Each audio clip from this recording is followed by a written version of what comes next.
Hello and welcome to Point 5. Up until now, our walk today has been chock full of information. Some of it may be new to you, some of it might be quite worrying. So at this point, we thought we'd just take a step back and take some time to consider what it is that's important to us as individuals. Through our work with the project, we go out and we meet a lot of farmers and land managers, and many of them are already feeling the impacts of climate change. And that comes on top of all of the shifting political landscapes we're all trying to navigate.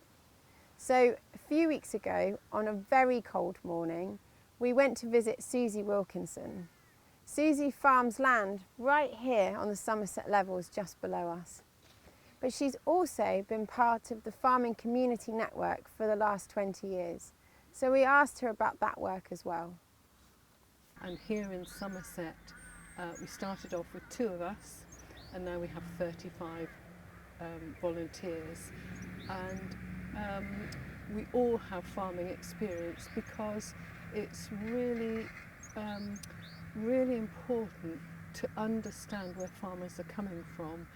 And farmers working 24/7, your home is your office. You don't get away, so you can't actually get away from your problems sometimes. So it's important that volunteers have this practical knowledge, and also some of our volunteers have extra expertise in. We have a retired bank manager, a retired ministry vet. So it's really important. And really at the moment, with so much change in the industry with Brexit and the problems caused by COVID, farmers do need more pastoral support, and it's a lovely job to do. So that's obviously showing the growing pressures on the farming sector and on farming families. The growth in that organisation is quite striking, actually. So what support do you actually offer? What could farmers come to you to get help with? Just before you arrived, somebody phoned up with a problem about his RPA, his basic farm payment application form, something simple like that. But we get involved in family disputes. Family relationships are difficult when there's lots of family working together. We find that people have got less motivated over the winter. They're struggling with loneliness, isolation.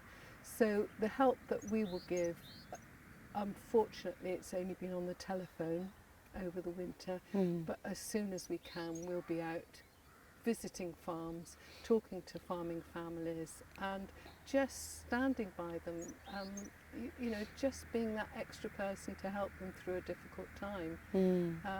Practically, we can support in different ways, maybe with TB tests or ringing up the RPA on their behalf, ringing up BCMS, all those sort of things. And how do farmers get in touch with you? We have a national helpline. Okay.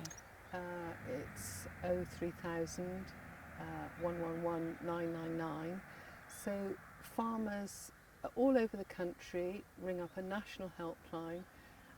The volunteers on the helpline are all over the countryside, and they will take the call, give some help, and if necessary, they will ring the coordinator in the county where the farming family is, and the coordinator will find a volunteer to go out.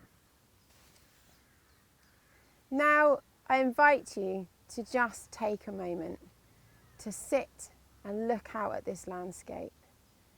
And while you do, what is it about this place that you value?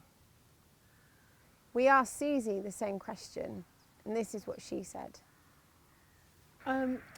One of the things I value is Nyland Hill, and I used to take my granddaughters up to the top of the hill, and the first time Holly went, she went, "Granny, I'm at the top of the world. And it does feel like that, and it's a really lovely place to go.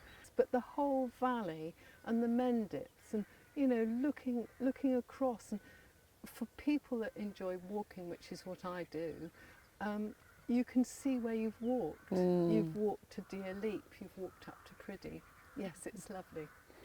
So as you sit here considering the future, what would you like to remain the same, and what changes could you accept? Please share your thoughts with us in the next section.